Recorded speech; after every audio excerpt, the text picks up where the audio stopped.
1 বা 2 লক্ষ টাকা নয়, বিধায়ক কাঞ্চন মল্লিকের সন্তান জন্মানোর বিল 6 লক্ষ টাকা। নভেম্বরে ভূমিষ্ঠ হয়েছে অভিনেতা এবং বিধায়ক কাঞ্চন মল্লিকের সন্তানের। তার স্ত্রী শ্রীময়ী চট্টরা জন্ম দিয়েছে কৃষবীর।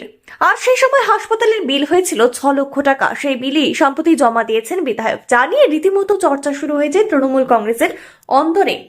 সাধারণত বিধায়ক বা তার স্ত্রী ও পরিবারের হাসপাতালের বিল বিধানসভায় জমা দেওয়া হয়, সেই টাকা মিটিয়ে দেয় সরকার।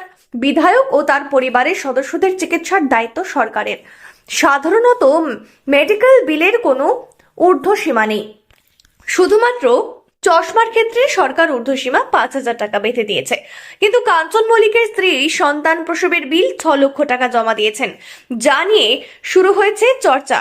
বিধানসভা সূত্রে খবর, বেসরকারি হাসপাতালে জন্ম হয়েছে কাঞ্চন মল্লিকের সন্তানের। সেখানে খরচ হয়েছে 3 লক্ষ টাকা, কিন্তু চিকিৎসার জন্য খরচ হয়েছে 4 লক্ষ টাকা।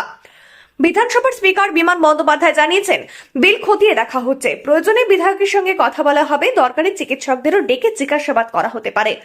দোল পূর্ণিমার সময় শ্রীময়ী চট্টরাজ মা হতে চলেছেন বলে জানা গিয়েছিল। অন্নকূটের দিনই কাঞ্চন শ্রীময়ীর কন্যা সন্তানের জন্ম হয়। তারা সন্তানের নাম রাখেন কৃষবী। বছরখানেক আগে শ্রীময়ীকে বিয়ে করেছিলেন কাঞ্চন মল্লিক। সেই সময় অনেকেই অভিনেতা ও অভিনেত্রীর সমালোচনায় সরব হয়েছিলেন।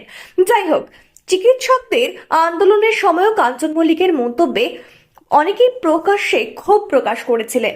যদিও তৃণমূল সূত্রের খবর, তিনি রাজ্য নেতৃত্বের ঘনিষ্ঠ।